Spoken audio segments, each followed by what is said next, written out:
YouTube fam, bam, and YouTube world. What's up? I hope everybody's doing good, well, and blessed as usual. Listen, I'm glad y'all stopped by today and hanging out with me because y'all see this brother right here.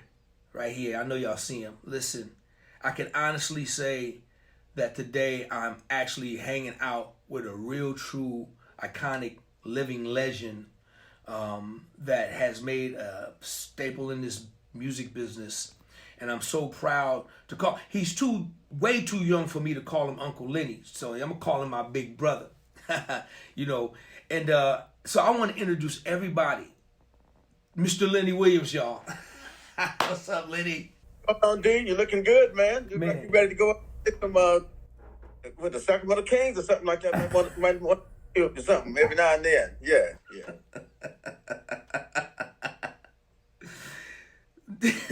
I gotta let everybody know that Lenny is one of the funniest brothers I've ever met in my life. He keeps me laughing all the time. And no, Lenny, you're the one, man. You look brilliant, man. It's good to see you, man. And I want to thank you, man, for hanging out with me today, man. You could be doing anything. I'm not gonna keep you long.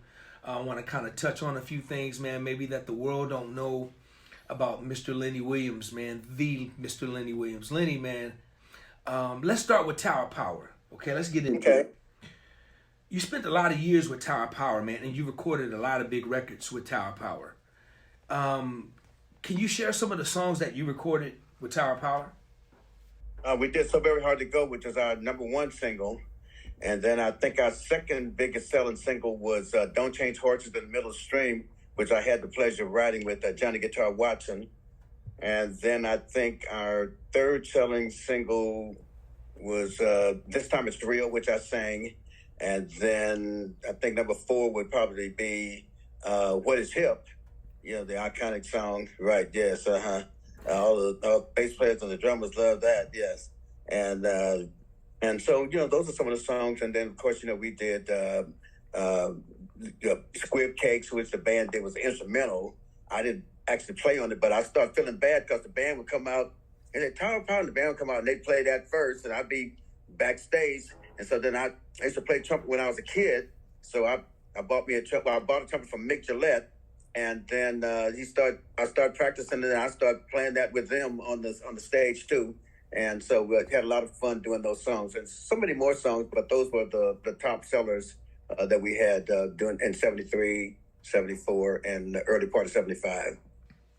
Lenny, how did the relationship start with you and Tower Power? How did that happen? How did that come about?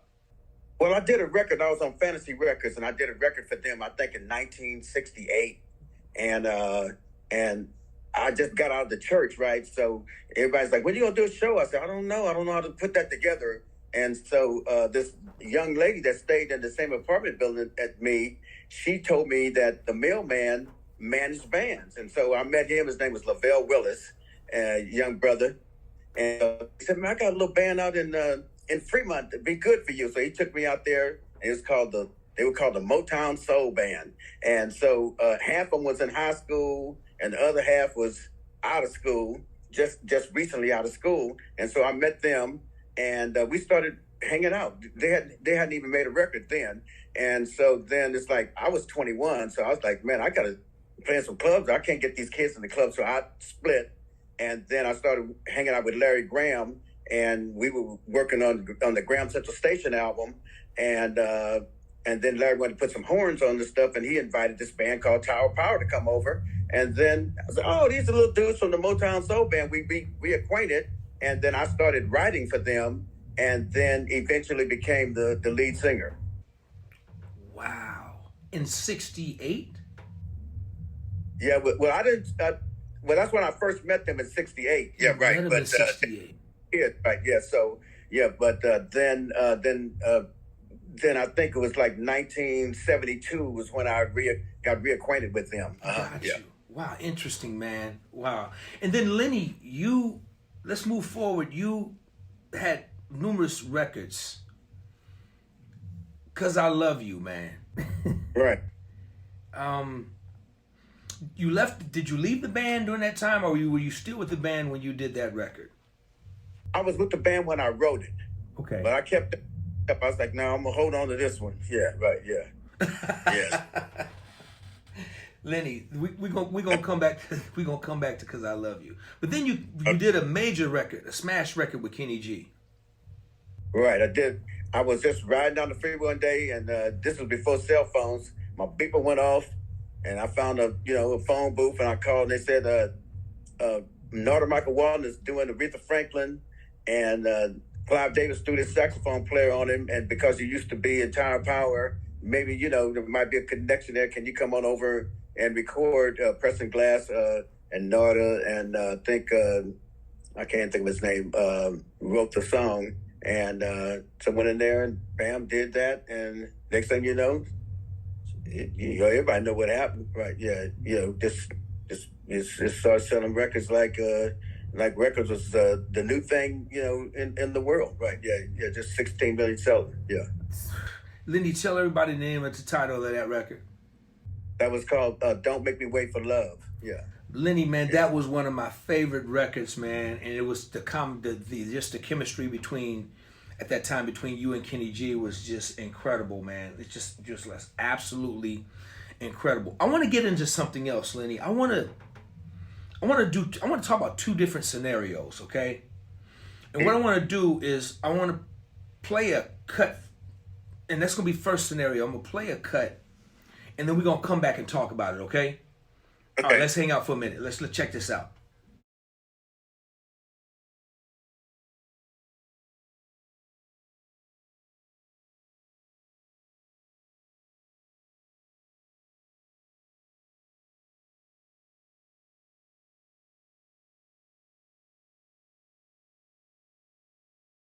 Twista, Kanye West, they sampled a Lenny Williams record, and it just created another part of history for Lenny Williams. Man, let's talk about that, man. What was that all about? And just kind of go into that whole thing there. Share that moment.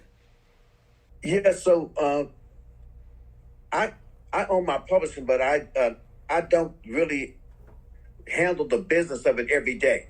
So I have a Sony Records does my administration, and primarily because I don't want to mess up, and I want to keep all my records straight, and I want somebody to advocate for me and to be my go-between me and anybody who wants to do my material. So sometimes they talk to me about things, and sometimes they don't. And so they made the deal with Kanye and them, and this is why I say it was good to have them representing me, because had Kanye them call me, I probably would have said, okay, we'll do 50-50 split or something.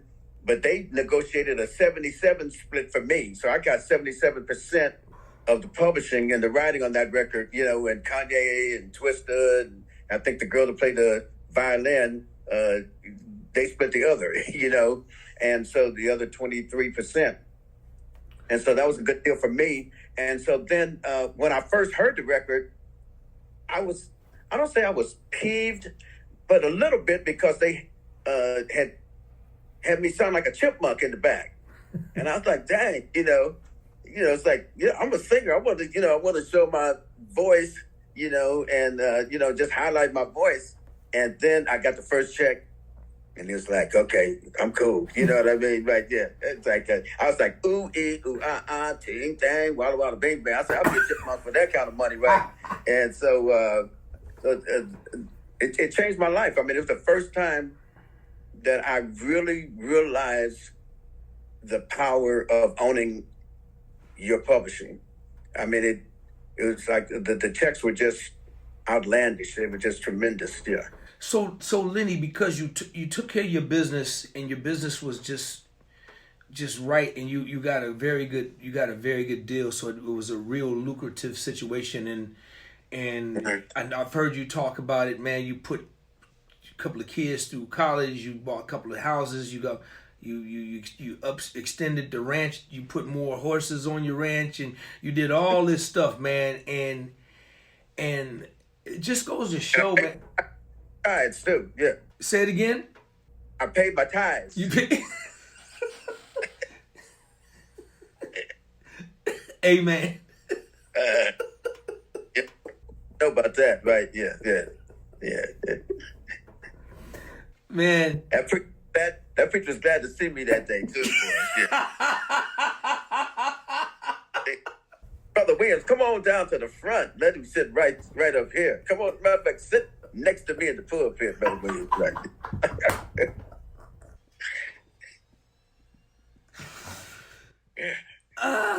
Okay. Okay. Let's do scenario 2. Let's do scenario 2, Lenny. I'm gonna play another cut. We're gonna come back. Okay. All right, and we're gonna rap about this one.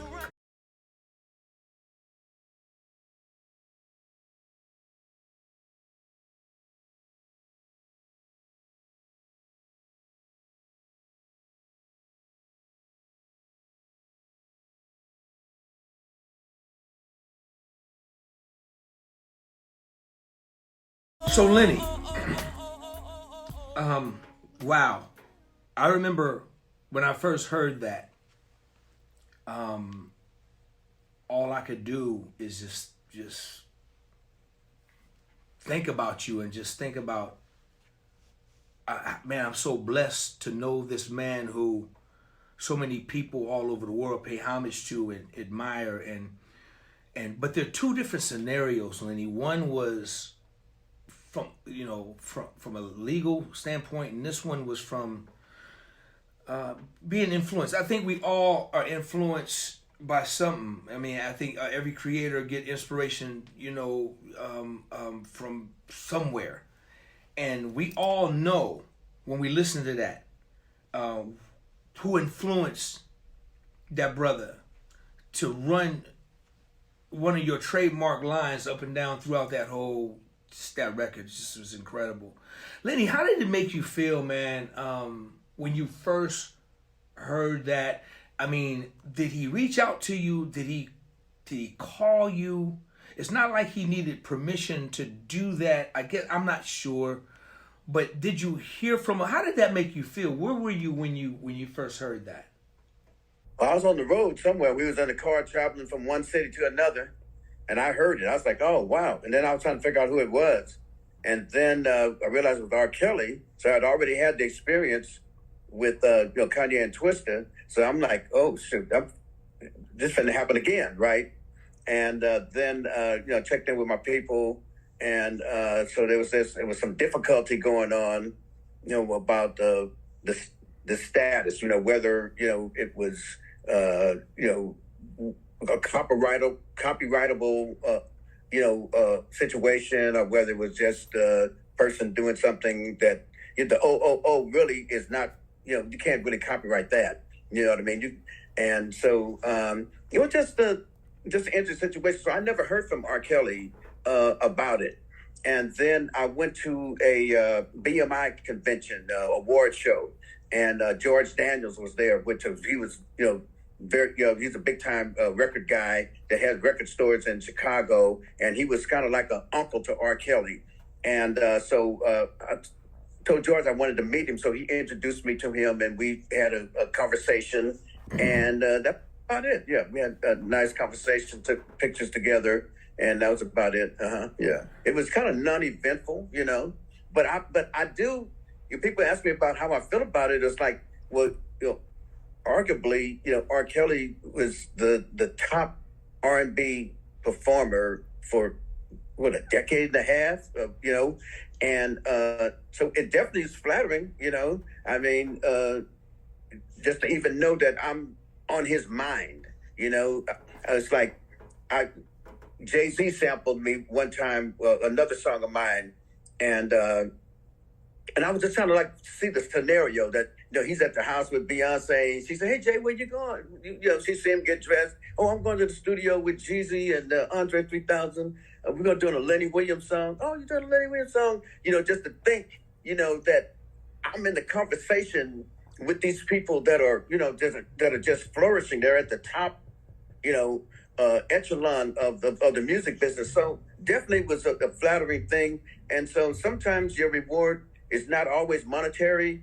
It's like, wow, that I could do something, and this person will be sitting around the house with their wife or their mother, talking about me. And so, just like when I read that President Obama had his summer list of songs that he had on his iPod, and one of them was "So Very Hard to Go." It's like, oh man, I'm getting played in the White House. I didn't, money for it, but just the satisfaction and it was so rewarding. That my effort had made it to the President of the United States, the most powerful man in the world. Lenny, that's very strong, very powerful. I guess my question is, did he thank you? Did he thank you? Did he acknowledge the fact that R. Kelly did he say? He didn't thank me. He didn't thank me. He didn't say, my mom used to play your records, and I just loved it. You know what I mean? And none of that. But I knew. I knew that had to be the scenario, something like that, by the mere fact that he did this whole thing on me. Right. And so. Maybe he just didn't know how to articulate that. I have no idea. And so, but I appreciated it, and so he exposed me to a whole to the younger people, because I'm sure a lot of them thought that he came up with that, and then somebody saying, some DJ say, "No, Lenny Williams came up with that. That's Lenny Williams," and so he exposed me to so many more people. Yeah, understood, and I guess you're right, man. That's the way he ran that trademark up and down that record was thank you enough, because he knew. Lenny, I want to wrap it up like this. Man, our relationship is about 25, 26, 27 years. I'm so thankful, man, that you came into my life, man. One of the greatest soul singers that ever lived. Lenny, I place you right there with the Al Greens of the world, man. The Jackie Wilsons, the Sam Cookes, man, the Marvin Gayes. You are that iconic. I'm gonna have to charge you for this interview now, since you put me up there. Come on, man. Hey, it's gonna cost to call me now. Yeah, it's like $25 a minute. Right? Yeah, talk to me, right? Yeah, every minute of truth, man.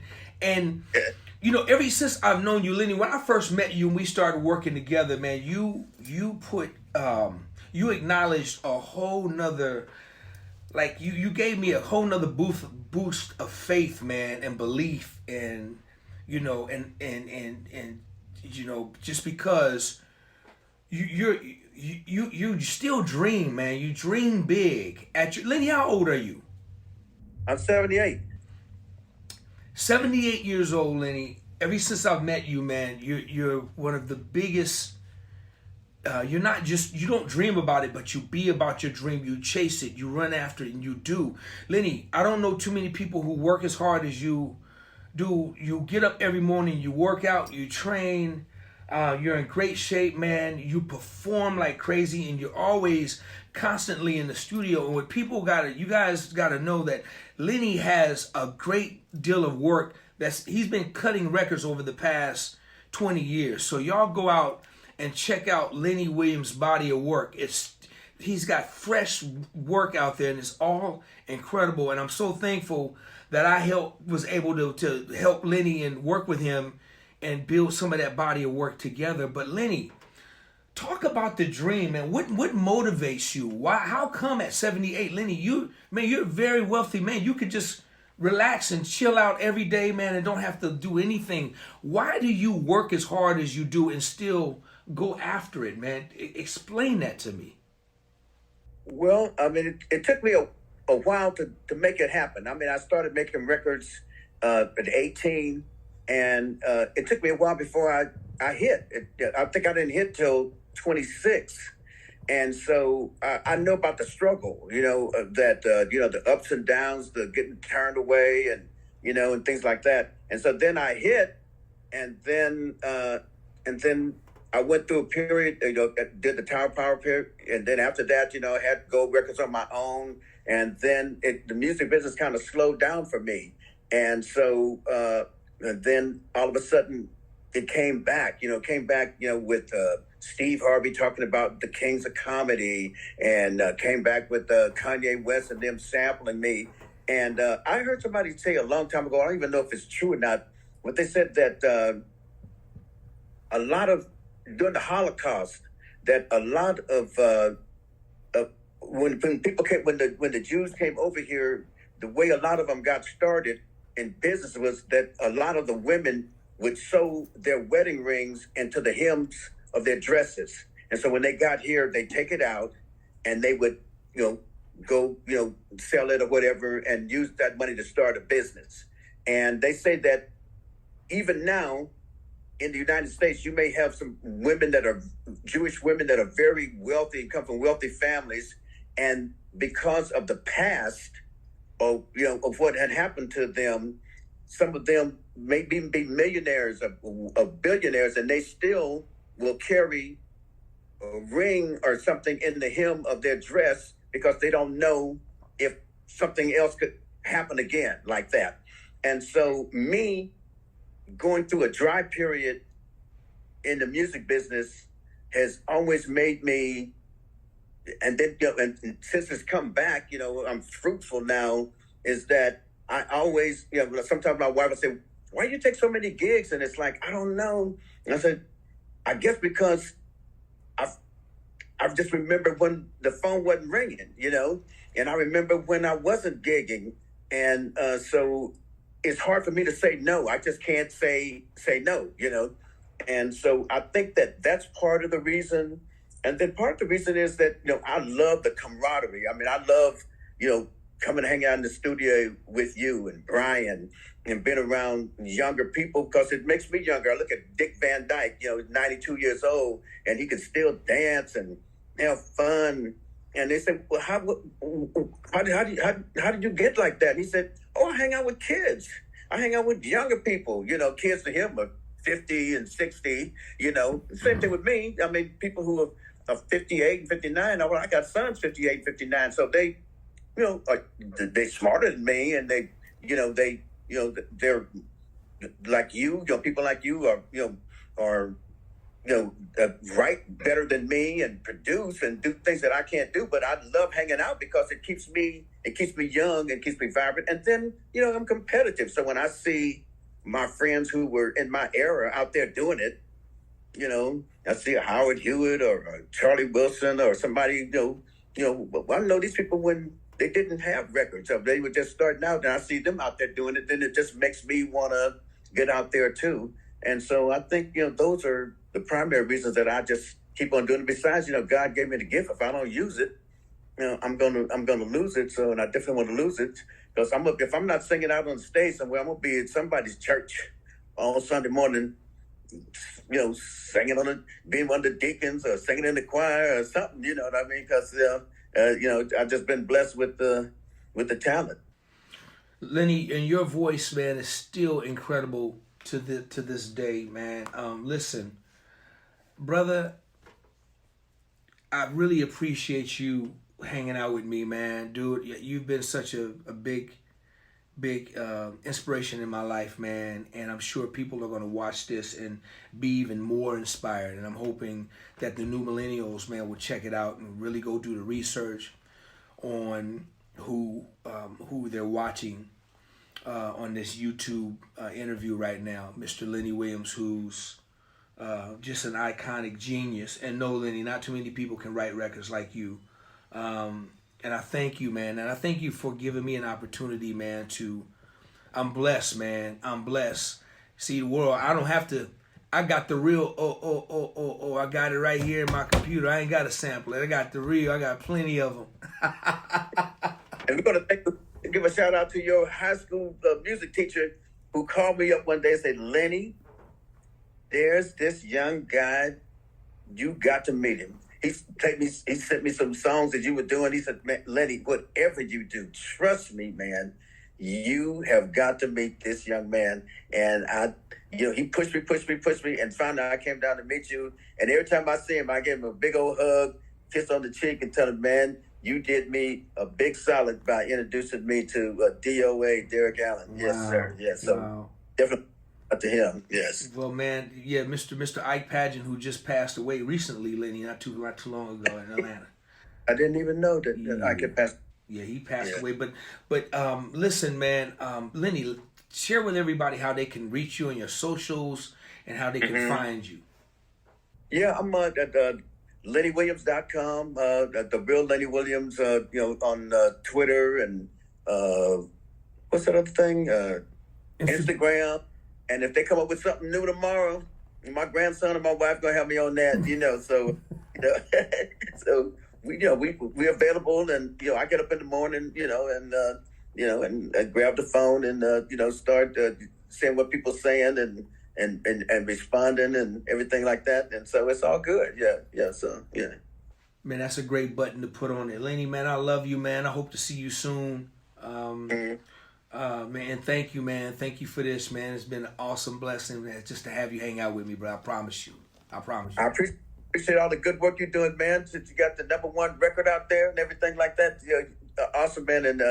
And just keep up the good work. I tell people, I know DOA, and I show them your telephone number. I don't let them copy it. I show it to them. Say, see, I know him. I got proof.